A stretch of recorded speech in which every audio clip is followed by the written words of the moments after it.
guys, so today we're in Coolstuff and it's quite near the village of Tamun. There's a lot of markers here. There's the ruins of an old church, and I'm going to bring you along now and see if we can read any headstones and show you. So this graveyard in Coolstuff has an amazing view. Now it's a bit hazy today, but you can see the mountains there, and we're going to start down at the very back and make our way up along. So that's all that's remaining of the church that was here, and you can see that it's quite built up along, but we've a few older graves here as well, and some new just there. I think we'll have a look at these ones first. And you can see this gorgeous cross, and has been recently painted, and it has a statue inside there of Mary, and this is Stafford, William Stafford and his wife Margaret, 1940, and I think we've a 1985 there, 1972 Paddy Stafford there as well with his wife. And you can see that someone is coming in and putting down fresh flowers and clearing the graves. And we have another newish one here. It's 1994, and it's Phyllis Cleary. And also here you can see some beautiful flowers. And we have little plaques as well and memorials there. Loving memory of a dear mam. In the hearts of those who loved you, you will always be there. And that brings us down along here.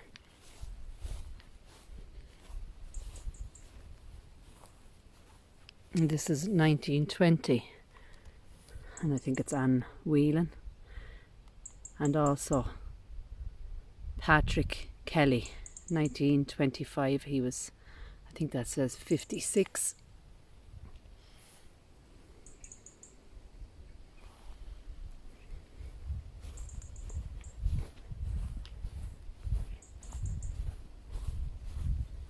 And you can see also that this graveyard is well looked after, and it's looked after by volunteers in the community, which is absolutely amazing. This is 1857.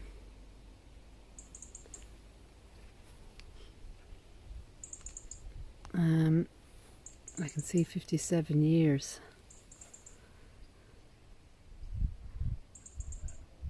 Anne Murray, I think that is there. So we can see the lichen there on that one, and we can see some of these headstones are waiting to fall over. Nothing on that one. Now look at this. Now we've often seen markers in older graveyards, but look at that, I've never seen so many.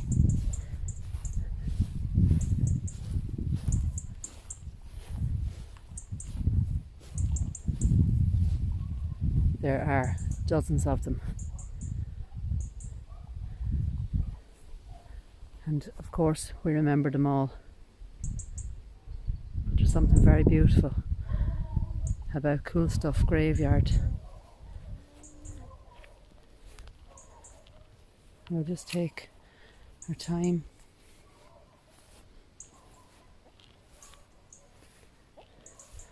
And remember them all, even though we don't know their names. They're certainly not forgotten.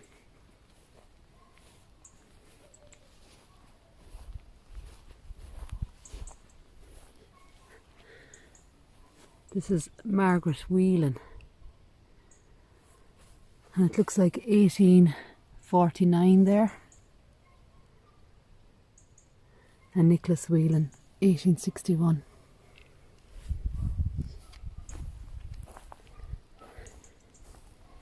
This is James Furlong,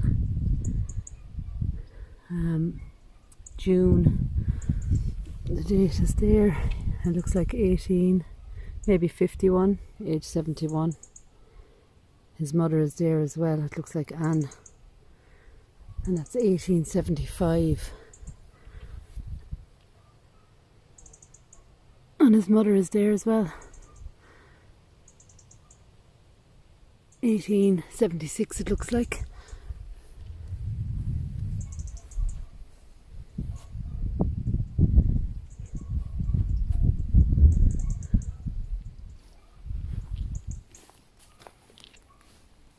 So under that built up area would have been the remaining walls of the church. We've this one as well.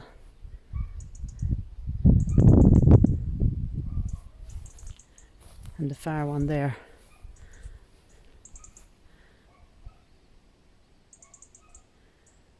But look at that for a view.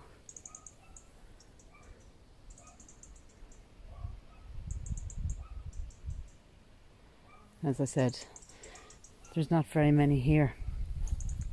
But we come to this row and already I can see 1796. This is for James Furlong. I think he was aged 83. We've 1787 here.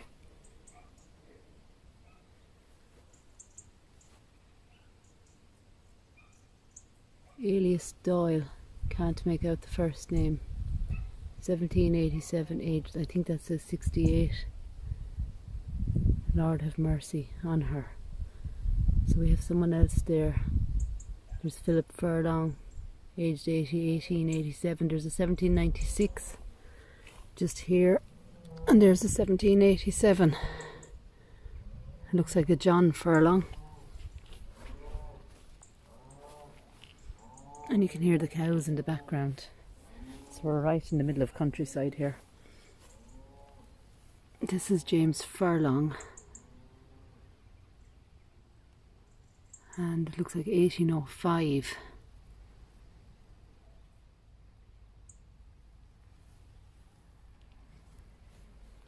And this one is, it looks like 1790 to me. It's Patrick. And I don't think there's anyone else there.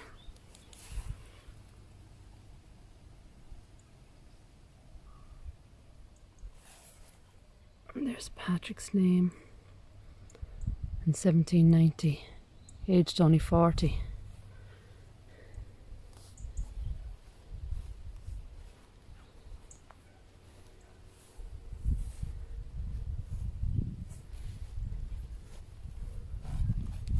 Patrick, erected by Patrick Furlong. That looks like, I thought it was Robert first.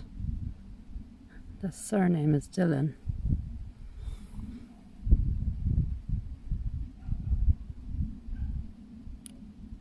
I might see that in edit. 1888 anyway.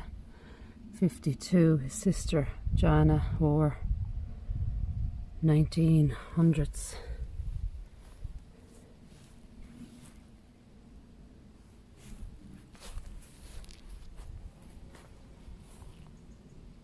Mary Furlong here, also her grandfather James.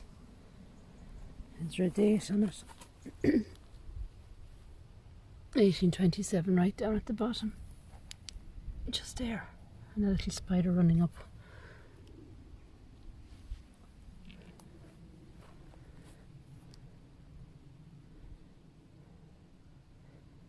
So I've been wanting to call here for quite a while, and just had time today to do it. This is William Winters, 1951, aged 84. His wife Mary Ann, she was 82 when she died in 1952. Their son Walter James, he was only 22 in 1922, and their grandson Matthew, who was only 9, and he died in 1947. There's Ellen Nellie McCabe, she was 81 when she died in 1976. William, parents of Walter Winters, 1890, aged 75, Mary Winters. 1911, aged 89, also Walter's parents, John and Catherine Winters. So someone has put up a new headstone and remembered family. We've more markers just there and there. Patrick Brennan. He was 50 when he died in 1916, and his mother, Mary Brennan, she died in 1909, she was 84. Also her husband Edward, 1931. And her daughter Catherine, 1936. Also Anne, 1925, and her husband. 1943, he was 82 when he died, and John Doyle is there as well. 1964, age 71.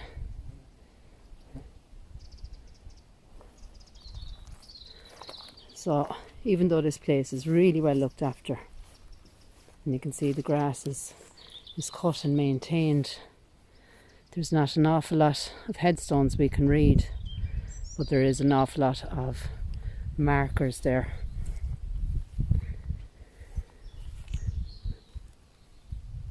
And this is in memory of my father, Philip Kelly, who departed this life September the 27th, and I think that's 1886. He was 72, and also his sister Anastasia departed this life 18, maybe 31 there, and it looks like she was only 19 years old. And we're right up at the entrance of Coolstuff here. In loving memory of Ellen Cullen Growtown, who died June the 2nd, 1946, aged 49, her brother John, 1962, aged 60, and her daughter Anne Cullen, 16th of the 6th, 1922 to the 26th of the 12th, 1925. So just only 3 years of age there for her daughter Anne. With Patrick Breen here, 1941, aged 68. And his wife Catherine, 10th of April 1951, aged 72, and their son Daniel, September 1929, aged 24.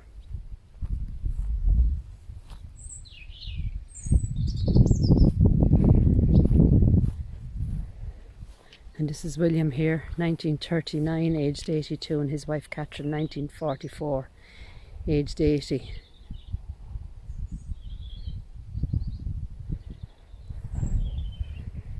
So we have two tombs just outside the ruins of the church, but unfortunately we can't read them.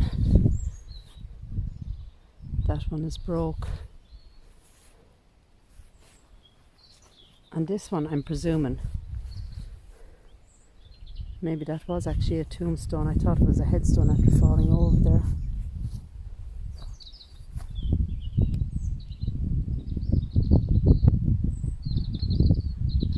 See a date there, 1819 maybe. Margaret. That's unfortunately all I can make out. And this one, as you can see, excuse me, has broken away. We've actually got a hole right down into it. And it's, you know, usually where a lot of rubbish is dumped.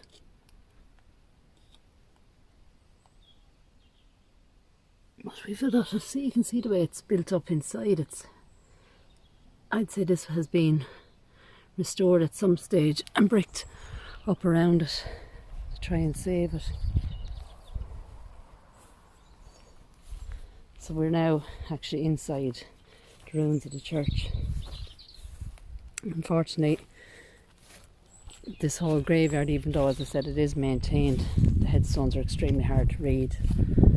But I do see 1766 there,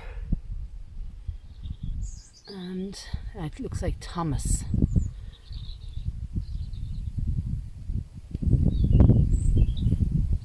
And suddenly the wind has picked up, so I hope you can hear me still. Loving memory of, and it's just totally worn away.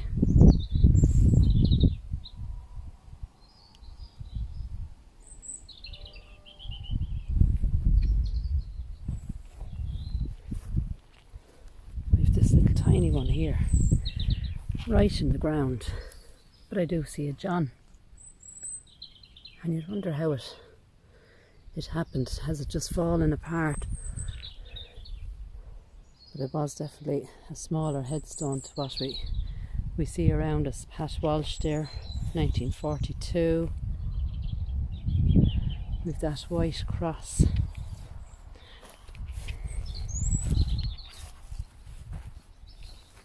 And that would have had a little statue inside it, but unfortunately that's gone. 1822 there. We have another tombstone in there beside the church wall. Headstone there.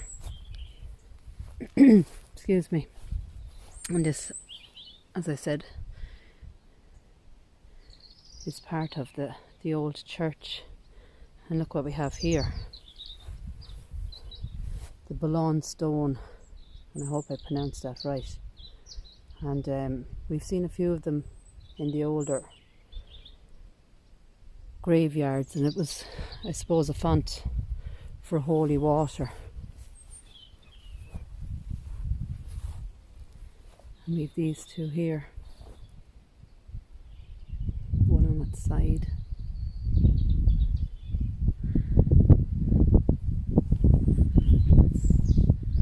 Just make my way around carefully.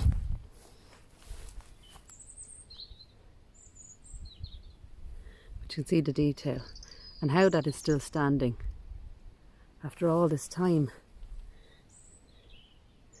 It's literally stone laid on top of stone. They're almost like slates. But at some stage that is going to fall. But that's really all, guys, from Coolstuff Graveyard. And we've read not an awful lot today, unfortunately, but we've done what we can. And we remember everybody that's buried here. Rest in peace to you all. So I pop a photo in of the old school because it's not accessible from the road at all. It's just all you can see is, actually you might even be able to see it from here if I get up close enough, because it's not a place you can get into now and there's not really much to show, but I just thought it was an interesting find. So that would have been the old school in Coolstuff here. So guys, that's all. Take care. God bless. And just to say, there is a Patreon page now live on my YouTube channel. So if you're interested, the link is on the channel there itself.